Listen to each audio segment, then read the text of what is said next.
नमस्कार दोस्तों, चलिए सुनते हैं निर्मला कहानी का भाग 10।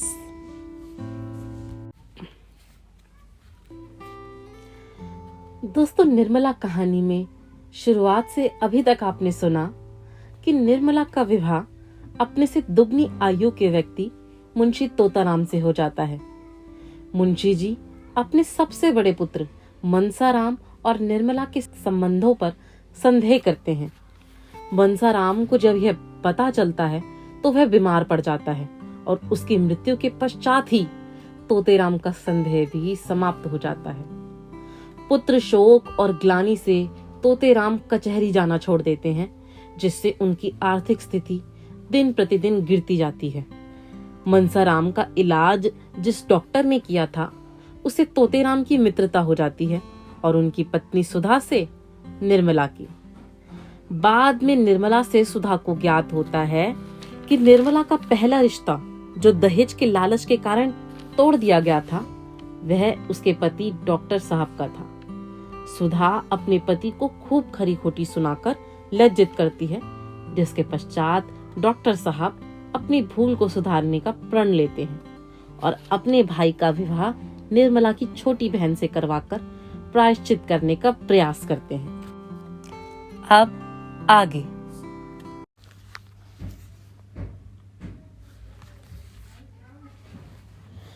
तीनों बातें एक ही साथ हुई। निर्मला ने कन्या को जन्म दिया, कृष्णा का विवाह निश्चित हुआ और मुंशी तोताराम का मकान नीलाम हो गया।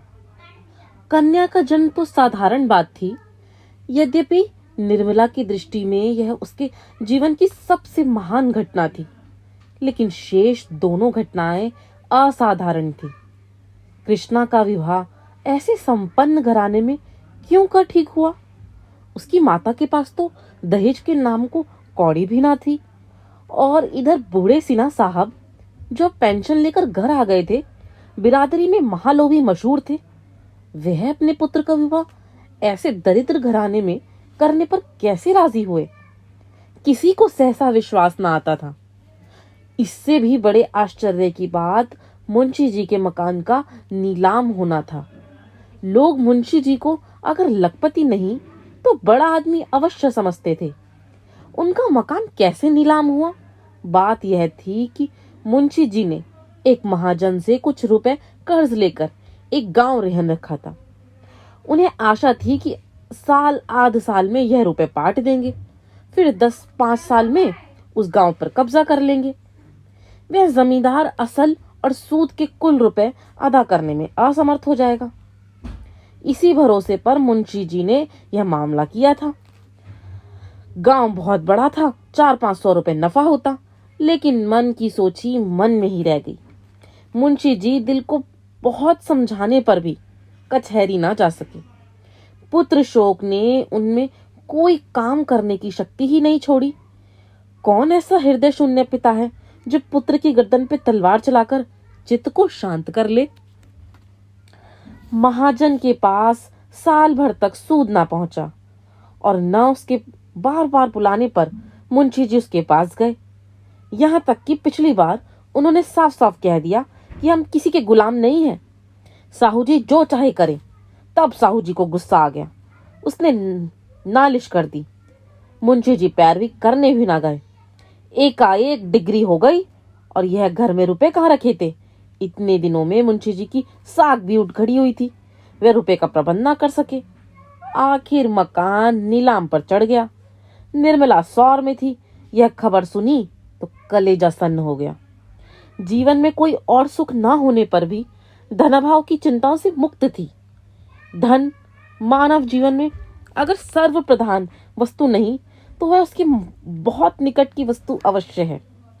अब और अभावों के साथ वह चिंता भी उसके सिर पर सवार हो गई। उसने दाई द्वारा कहला भेजा, मेरे सब गहने बेचकर घर को बचा लीजिए, लेकिन मुंशी जी ने यह प्रस्ताव किसी तरह स्वीकार न किया। उस दिन से मुंशी जी और भी चिंताग्रस्त रहने लगे। जिस धन का सुख भोगने के लिए उन्होंने विवाह किया था, वह अब अतीत को स्मृति मात्र था। वह मारे ग्लानि के अब निर्मला को अपना मुंह तक न दिखा सकते।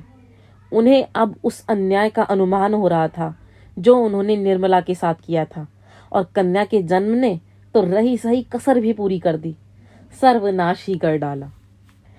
12वें दिन सौर से निकलकर निर्मला नवजात शिशु को गोद में लिए पति के पास गई। वह इस अभाव में भी इतनी प्रसन्न थी मानो उसे कोई चिंता ही नहीं है। बालिका को हृदय से लगाकर वह अपनी सारी चिंताएं भूल गई थी। शिशु के विकसित और हर्ष प्रदीप्त नेत्रों को देखकर उसका हृदय प्रफुल्लित हो रहा था। मातृत्व के इस उद्गार में उसके सारे कलेश विलीन हो गए थे। वह शिशु को पति की गोद में देखकर निहाल हो जाना चाहती थी, लेकिन मुंशी जी कन्या को देखकर सहम उठे। गोद लेने की उनका हृदय हुलसा ही नहीं, पर उन्होंने एक बार उसे करुण नेत्रों से देखा और सिर झुका लिया। शिशु की सूरत मनसाराम से बिल्कुल मिलती थी। निर्मला ने उसके मन का भाव कुछ और ही समझा। उसने शतगुण स्नेह से लड़की को हृदय से लगा लिया, मानो उससे कह रही है, अगर तुम इसके बोझ से दबे जाते हो तो आज से मैं इस पर तुम्हारा साया भी ना पड़ने दूंगी। जिस रत्न को मैंने इतनी तपस्या के बाद पाया है, उसका निरादर करते हुए तुम्हारा हृदय फट नहीं जाता। वह उसी क्षण शिशु को गोद से चिपकाते हुए अपने कमरे में चली आई और देर तक रोती रही। उसने पति की इस उदासीनता को समझने की जरा भी चेष्टा न की, नहीं तो शायद वह उन्हें इतना कठोर ना समझती। उसके सिर पर उत्तरदायित्व का इतना बड़ा भार कहाँ था जो उसके पति पर आ पड़ा था। वह सोचने की चेष्टा करती तो क्या इतना भी उसकी समझ में ना आता। मुंशी जी को एक ही क्षण में अपनी भूल मालूम हुई। माता का हृदय प्रेम में इतना अनुरक्त रहता है कि भविष्य की चिंता और बाधाएं उसे जरा भी भयभीत नहीं करती। उसे अपने अंतःकरण में एक अलौकिक शक्ति का अनुभव होता है जो बाधाओं को उसके सामने परास्त कर देती है। मुंशी जी दौड़े हुए घर में आए और शिशु को गोद में लेकर बोले, मुझे याद आती है, मनसाराम भी ऐसा ही था, बिल्कुल ऐसा ही। निर्मला, दीदी जी भी तो यही कहती हैं। मुंशी जी, बिल्कुल वही बड़ी बड़ी आंखें और लाल लाल होठ हैं। ईश्वर ने मुझे मेरा मनसाराम इस रूप में दे दिया। वही माथा है, वही मुंह, वही हाथ पांव। ईश्वर तुम्हारी लीला अपार है। सहसा रुक्मणी भी आ गई। मुंशी जी को देखते ही बोली, देखो बाबू, मनसाराम है कि नहीं, वही आया है। कोई लाख कहे मैं न मानूंगी, साफ मनसाराम है। साल भर के लगभग भी तो हो गया। मुंशी जी, बहन एक एक अंक तो मिलता है, बस भगवान ने मुझे मेरा मनसाराम दे दिया। शिशु से, क्यों री, तू मनसाराम ही है, छोड़कर जाने का नाम न लेना, नहीं फिर खींच लाऊंगा। कैसे निष्ठुर होकर भागे थे, आखिर पकड़ लाया कि नहीं? बस कह दिया, अब मुझे छोड़कर जाने का नाम न लेना। देखो बहन कैसे टुकुर टुकुर ताक रही है। उसी क्षण मुंशी जी ने फिर से अभिलाषाओं का भवन बनाना शुरू कर दिया। मोह ने उन्हें इस संसार की ओर खींचा। मानव जीवन तो इतना क्षणभंगुर है, पर तेरी कल्पनाएं कितनी दीर्घायु। वही तोताराम जो संसार से विरक्त हो रहे थे, जो रात दिन मृत्यु का आह्वान किया करते थे, तिनके का सहारा पाकर तट पर पहुंचने के लिए पूरी शक्ति से हाथ पांव मार रहे हैं, मगर तिनके का सहारा पाकर कोई तट पर पहुंचा है? निर्मला को यद्यपि अपने घर के झंझटों से अवकाश न था, पर कृष्णा के विवाह का संदेश पाकर वह किसी तरह न रुक सकी। उसकी माता ने बहुत आग्रह करके बुलाया था। सबसे बड़ा आकर्षण यह था कि कृष्णा का विवाह उसी घर में हो रहा था जब निर्मला का विवाह पहले तय हुआ था। आश्चर्य यही था कि इस बार ये लोग बिना कुछ दहेज के कैसे मान गए। निर्मला को कृष्णा के विषय में बड़ी चिंता हो रही थी। समझती थी मेरी तरह वह भी किसी के गले मर दी जाएगी। वह चाहती थी कि माता की कुछ सहायता करूं, जिसे कृष्णा के लिए कोई योग्य वर मिले। लेकिन इधर वकील साहब के घर बैठ जाने और महाजन के नालिश कर देने से उसका हाथ भी तंग था। ऐसी दशा में यह खबर पाकर उसे बड़ी शांति मिली। चलने की तैयारी कर ली। वकील साहब स्टेशन तक पहुंचाने आए। नन्ही बच्ची से उन्हें बहुत प्रेम था, छोड़ते ही ना थे। यहाँ तक कि निर्मला के साथ चलने को तैयार हो गए। लेकिन विवाह से 1 महीने पहले उनका ससुराल जा बैठना निर्मला को उचित ना मालूम हुआ। निर्मला ने पहले अपनी माता से अब तक इस विपत्ति की कथा ना कही थी। जो बात हो गई उसका रोना रोकर माता को कष्ट देने और रुलाने से क्या फायदा। इसलिए उसकी माता समझती थी कि निर्मला बड़े आनंद से है। अब जो निर्मला की सूरत देखी तो मानो उसका हृदय पर धक्का सा लग गया। लड़कियां ससुराल से घुलकर नहीं आती, फिर निर्मला जैसी लड़की जिसको सुख की सभी सामग्रियां प्राप्त थी, उसने कितनी लड़कियों को दूज की चंद्रमा की भांति ससुराल जाते और पूर्णचंद्र बनकर आते देखा था। मन में कल्पना कर रही थी कि निर्मला का रंग निखर गया होगा, देह भरकर सुडौल हो गई होगी, अंग प्रत्यंग की शोभा कुछ और ही हो गई होगी। अब जो देखा तो वह आधी भी ना रही थी। न यौवन की चंचलता, न वह वी सहित छवि जो हृदय को मोह लेती है, वह कमनीयता सुकुमारता जो विलास में जीवन से आ जाती है, यह नाम को ना थी। मुख पीला, चेष्टा गिरी हुई, अंग शिथिल, 19वें ही वर्ष में बुढ़ी हो गई थी। जब माँ बेटियां रो धोकर शांत हुई तो माता ने पूछा, क्यों री, तुझे वहां खाने को ना मिलता था? इससे कहीं अच्छी तो तू यहीं थी, वहां तुझे क्या तकलीफ थी? कृष्णा ने हंसकर कहा, वहां मालकिन थी कि नहीं, मालकिन को दुनिया भर की चिंताएं रहती है, भोजन कब करे। निर्मला, नहीं अम्मा, वहां का पानी मुझे रास नहीं आया, तबीयत भारी रहती है। माता, वकील साहब न्योते में आएंगे ना, तब पूछूंगी कि आपने फूल सी लड़की ले जाकर उसकी यह गत बना डाली। अच्छा, अब यह बता कि तूने यहाँ रुपए क्यों भेजे थे? मैंने तो तुमसे कभी मांगे नहीं थे। लाख गई गुजरी हूं, लेकिन बेटी का धन खाने की नियत नहीं। निर्मला ने चकित होकर पूछा, कितने रुपए भेजे थे? अम्मा, मैंने तो नहीं भेजे। माता, झूठ ना बोल, तूने 500 रुपए का नोट नहीं भेजा था? कृष्णा, भेजे नहीं थे तो क्या आसमान से आ गए? तुम्हारा नाम साफ लिखा था, मोहर भी वही की थी। निर्मला, तुम्हारे चरण छूकर कहती हूँ, मैंने रुपए नहीं भेजे। यह कब की बात है? माता, अरे 2-2.5 महीने हो गए। अगर तूने नहीं भेजे तो आए कहाँ से? निर्मला, यह मैं क्या जानूं, मगर मैंने रुपए नहीं भेजे। हमारे यहाँ तो जब से जवान बेटा मरा है कचहरी ही नहीं जाते। मेरे तो आप हाथ तंग है, रुपए कहाँ से आते? माता, यह तो बड़े आश्चर्य की बात है। वहां और कोई तेरा सगा संबंधी तो नहीं है? वकील साहब ने तुझसे छुपाकर तो नहीं भेजे? निर्मला, नहीं अम्मा, मुझे तो विश्वास नहीं। माता, इसका पता लगाना चाहिए। मैंने सारे रुपए कृष्णा के गहने कपड़े में खर्च कर डाले। यह बड़ी मुश्किल हुई। दोनों लड़कों में किसी विषय पर विवाद उठ खड़ा हुआ और कृष्णा उधर फैसला करने चली गई तो निर्मला ने माता से कहा, इस विवाह की बात सुनकर मुझे बड़ा आश्चर्य हुआ। यह कैसे हुआ अम्मा? माता, यहाँ जो सुनता है दांतों तले उंगली दबाता है। जिन लोगों ने पक्की की कराई बात फेर दी और केवल थोड़े से रुपए के लोभ से वे अब बिना कुछ लिए कैसे विवाह करने पर तैयार हो गए, समझ नहीं आता। उन्होंने खुद ही पत्र भेजा। मैंने साफ लिख दिया कि मेरे पास देने लेने के लिए कुछ नहीं है, कुछ कन्या ही से आपको सेवा कर सकती हूँ। निर्मला, इसका कुछ जवाब नहीं दिया? माता, शास्त्री जी पत्र लेकर गए थे। वह तो यही कहते थे कि अब मुंशी जी कुछ लेने को इच्छुक नहीं, अपनी पहली वादा खिलाफी पर कुछ लज्जित भी हैं। मुंशी जी से तो इतनी उदारता की आशा न थी, मगर सुनती हूँ उनके बड़े पुत्र बहुत सज्जन आदमी है। उन्होंने कह सुनकर बाप को राजी किया है। निर्मला, पहले तो वही महाशय भी थैली चाहते थे ना? माता, हाँ, मगर अब तो शास्त्री जी कहते थे कि दहेज के नाम से चिढ़ते हैं। सुना है यहाँ विवाह न करने पर पछताते भी थे। रुपए के लिए बात छोड़ी थी और रुपए खूब पाए, स्त्री पसंद नहीं।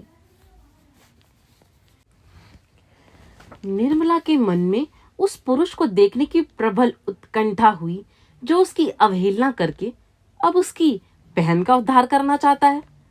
प्रायश्चित सही, लेकिन कितने ऐसे प्राणी हैं जो इस तरह प्रायश्चित करने को तैयार हैं? उनसे बातें करने के लिए, नम्र शब्दों से उनका तिरस्कार करने के लिए अपनी अनुपम छवि दिखाकर उन्हें और भी जलाने के लिए निर्मला का हृदय अधीर हो उठा। रात को दोनों बहनें एक ही कमरे में सोई। मोहल्ले में किन किन लड़कियों का विवाह हो गया, कौन कौन लड़कोरी हुई, किस किस का विवाह धूमधाम से हुआ, किस किस के पति कन्या के इच्छानुकूल मिले, कौन कितने और कैसे गहने चढ़ावे में लाया, इन्हीं विषयों में दोनों में बड़ी देर तक बातें होती रही। कृष्णा बार बार चाहती थी कि बहन के घर का कुछ हाल पूछूं, मगर निर्मला उसे पूछने का अवसर न देती थी। जानती थी कि यह जो बातें पूछेगी उसको बताने में मुझे संकोच होगा। आखिर एक बार कृष्णा पूछ ही बैठी, जीजाजी भी आएंगे ना? निर्मला, आने को तो कहा है। कृष्णा, अब तो तुमसे प्रसन्न रहते हैं ना, या अब भी वही हाल है? मैं तो सुना करती थी दुहाजू पति स्त्री को प्राणों से भी प्रिय समझते हैं। वहां बिल्कुल उल्टी बात देखी। आखिर किस बात पर बिगड़ते रहते हैं? निर्मला, अब मैं किसी के मन की बात क्या जानूं? कृष्णा, मैं तो समझती हूँ तुम्हारी रुखाई से वह चिढ़ते होंगे। तुम तो यही से जली हुई गई थी, वहां भी उन्हें कुछ कहा होगा। निर्मला, यह बात नहीं है कृष्णा, मैं सौगंध खाकर कहती हूँ, जो कुछ मेरे मन में उनकी ओर से जरा भी मैल हो, मुझे जहां तक हो सका उनकी सेवा करती रही। अगर उनकी जगह कोई देवता भी होता तो भी मैं इससे ज्यादा और कुछ ना कर सकती थी। उन्हें भी मुझसे प्रेम है, बराबर मुझे मेरा मुख देखते रहते हैं, लेकिन जो बात उनके और मेरे काबू के बाहर है उसके लिए वे क्या कर सकते हैं और मैं क्या कर सकती हूँ? न वह जवान हो सकते हैं, न मैं बुढ़िया हो सकती हूँ। जवान बनने के लिए वे न जाने कितने रस और भस्म खाते हैं। मैं बुढ़िया बनने के लिए दूध घी सब छोड़े बैठी हूँ। सोचती हूँ मेरे दुबलेपन से ही अवस्था का भेद कुछ कम हो जाए, लेकिन ना उन्हें पौष्टिक पदार्थों से कुछ लाभ होता है, ना मुझे उपवासों से। जब से मनसाराम का देहांत हो गया है तब से उनकी दशा और खराब हो गई है। कृष्णा, मनसाराम को तुम भी बहुत प्यार करती थी ना? निर्मला, वह लड़का ही ऐसा था कि जो देखता था वह प्यार करता था। ऐसी बड़ी बड़ी डोरेदार आंखें मैंने किसी और की नहीं देखी। कमल की भांति मुख हरदम खिला रहता था। ऐसा साहसी कि अगर अवसर आ पड़ता तो आग में फान जाता। कृष्णा, मैं तुमसे कहती हूँ, जब वह मेरे पास आकर बैठ जाता तो मैं अपने को भूल जाती थी। जी चाहता था बस हरदम सामने बैठा है और मैं देखा करूं। मेरे मन में पाप का लेश मात्र भी ना था। अगर एक क्षण के लिए भी मैंने उसकी ओर किसी और भाव से देखा हो तो मेरी आंखें फूट जाए, पर ना जाने क्यों उसे अपने पास देखकर मेरा हृदय फूला ना समाता था। इसलिए मैंने पढ़ने का स्वांग रचा, नहीं तो वह घर में कैसे आता? वह आता ही ना था। यह मैं जानती हूं कि अगर उसके मन में पाप होता तो मैं उसके लिए सब कुछ कर सकती थी। कृष्णा, अरे बहन चुप रहो, कैसी बातें मुंह से निकालती हो? निर्मला, हाँ, यह बात सुनने में बहुत बुरी मालूम होती है भी बुरी, लेकिन मनुष्य के प्रति प्रकृति को तो कोई बदल नहीं सकता। तू ही बता, एक 50 वर्ष के मर्द से तेरा विवाह हो जाए तो तू क्या करेगी? कृष्णा, बहन मैं तो जहर खाकर मर जाऊं, मुझसे तो उसका मुंह भी देखे ना बने। निर्मला, तो बस यही समझ ले, उस लड़के ने कभी मेरी ओर आंख उठाकर नहीं देखा, लेकिन बुढ़े तो शक्की होते हैं। तुम्हारे जीजाजी उस लड़के के दुश्मन हो गए और आखिर उसकी जान लेकर ही छोड़ी। जिस दिन उसे मालूम हो गया कि पिताजी के मन में मेरी ओर से संदेह है, उसी दिन से उसे ज्वर चढ़ा, जो जान लेकर ही उतरा। हाय, उस अंतिम समय का दृश्य आंखों से नहीं उतरता। मैं अस्पताल गई थी, वह ज्वर में बेहोश पड़ा था, उठने की शक्ति ना थी, लेकिन जो ही मेरी आवाज सुनी चौंक कर उठ बैठा और माता माता कहकर मेरे पैरों में गिर पड़ा। हाय कृष्णा, उस समय ऐसा जी चाहता था अपनी प्राण निकालकर उसे दे दूं। मेरे पैरों पर ही वह मूर्छित हो गया और फिर आंखें ना खोली। डॉक्टर ने उसकी देह में ताजा खून डालने का प्रस्ताव किया था। यही सुनकर मैं दौड़ी गई थी, लेकिन जब तक डॉक्टर लोग वह क्रिया आरंभ करे उसके प्राण निकल गए। कृष्णा, ताजा रक्त पड़ जाने से उसकी जान बच जाती? निर्मला, कौन जानता है, लेकिन मैं तो अपने रुधिर की अंतिम बूंद तक देने को तैयार थी। उस दशा में भी उसका मुखमंडल दीपक की भांति चमकता था। अगर वह मुझे देखते ही दौड़कर मेरे पैरों में ना गिर पड़ता, पहले कुछ रक्त देह में पहुंच जाता तो शायद बच जाता। कृष्णा, तो तुमने उन्हें उसी वक्त क्यों ना लिटा दिया? निर्मला, अरे पगली, तू अभी तक बात न समझी। वह मेरे पैरों पर गिरकर अपने माता पुत्र का संबंध दिखाकर अपने बाप की दिल से संदेह निकाल देना चाहता था। केवल इसलिए वह उठ खड़ा हुआ था। मेरा कलेश मिटाने के लिए उसने प्राण दिए और उसकी वह इच्छा पूरी हो गई। तुम्हारे जीजाजी उसी दिन से सीधे हो गए। अब तो उनकी दशा पर मुझे भी दया आती है। पुत्र शोक उनके प्राण लेकर छोड़ेगा। मुझ पर संदेह करके मेरे साथ जो अन्याय किया है, अब उसका प्रतिशोध कर रहे हैं। अब की उनकी सूरत देखकर तू डर जाएगी। बुढ़े बाबा हो गए हैं, कमर भी कुछ झुक चली है। कृष्णा, बुढ़े लोग इतने शक्की क्यों होते हैं बहन? निर्मला, यह जाकर बुढ़ों से पूछ। कृष्णा, मैं समझती हूँ उनके दिल में हरदम एक चोर सा बैठा रहता होगा कि इस युवती को प्रसन्न नहीं रख सकता, इसलिए जरा जरा सी बात पर उन्हें शक होने लगता है। निर्मला, जानती तो हो, फिर मुझसे क्यों पूछती हो? कृष्णा, इसलिए बेचारा स्त्री से भी दबता होगा। देखने वाले समझते होंगे कि बहुत प्रेम करता है। निर्मला, तूने इतने ही दिनों में इतनी बातें कहाँ से सीख ली? इन बातों को जाने दे। बता, तुझे अपना वर पसंद है? उसकी तस्वीर तो देखी होगी। कृष्णा, हाँ, आई तो थी। लाऊं, देखोगी? एक क्षण में कृष्णा ने तस्वीर लाकर निर्मला के हाथ पे रख दी। निर्मला ने मुस्कुरा कर कहा, तू बड़ी भाग्यवान है। कृष्णा, अम्मा जी ने भी बहुत पसंद किया। निर्मला, तुझे पसंद है कि नहीं सो कह, दूसरों की बात ना चला। कृष्णा ले जाती हुई, शक्ल सूरत तो बुरी नहीं है, स्वभाव का हाल ईश्वर जाने।